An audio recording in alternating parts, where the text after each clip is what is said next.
Who is the Pentagon's missing colonel? And can he shed more light on the mystery in Benghazi?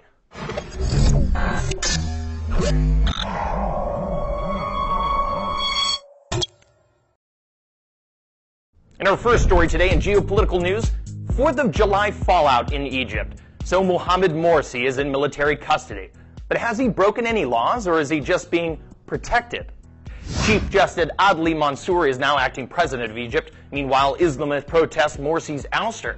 5 police were killed by gunmen yesterday in Al Arish in separate incidences. Authorities impose curfews as supporters and opponents fight over the recent military coup. A hardline Islamist presidential candidate was arrested. All the while, the military runs state media.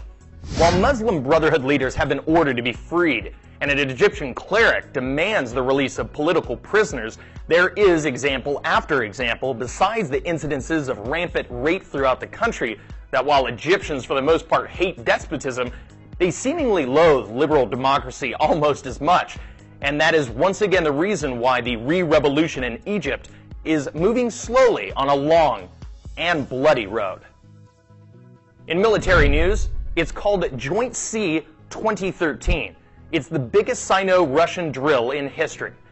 Beijing described it as the Chinese Navy's single biggest deployment of military force in any joint foreign exercise, as an armada of military hardware descended on the Sea of Japan, reports The Telegraph, highlighting tensions with Philippines and Vietnam over natural resources in the region, specifically with Japan and the U.S. over the Senkaku Diaoyu Islands in the East China Sea.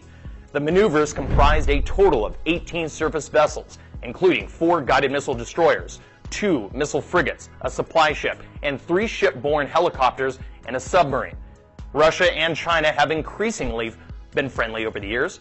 The Shanghai Cooperation Organization is their answer to the European Union and the U.S.'s FTAs. These exercises outline a de facto military counterweight to NATO. The United States' unipolar moment is quickly becoming ever clearer in the rear view. And in our final story today in U.S. and political news, is the Pentagon's missing colonel key to the Benghazi mystery? His name is Colonel George Bristol, and he might have more information to share with Congress and the American public if he'd only testified before the House Armed Services Committee. But he's retired and nobody has heard from him, at least not the Pentagon. Colonel Bristol was in a key position in U.S. African Command, or AFRICOM, during the 9/11 attacks on the U.S. consulate in Benghazi, which resulted in the death of Ambassador Christopher Stevens. Because he is retired, the Defense Department cannot compel him to testify. Why he hasn't come forward on his own is unknown. However, Bristol's former superiors, Rear Admiral Brian Losey and former AFRICOM Commander General Carter Ham, have testified. Can't compel him, huh? We'll have to remind ourselves who exactly is paying his pension. Capturing every quarter of the alternative media, watch AMTV News Monday through Friday. Got a tip or an interesting news clip?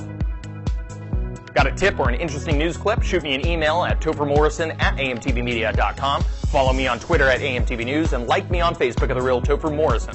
Find my source material and more videos like these at AMTV Media and greenwave.com. Both are part of the AMTV network. This is AMTV News, the voice of independence.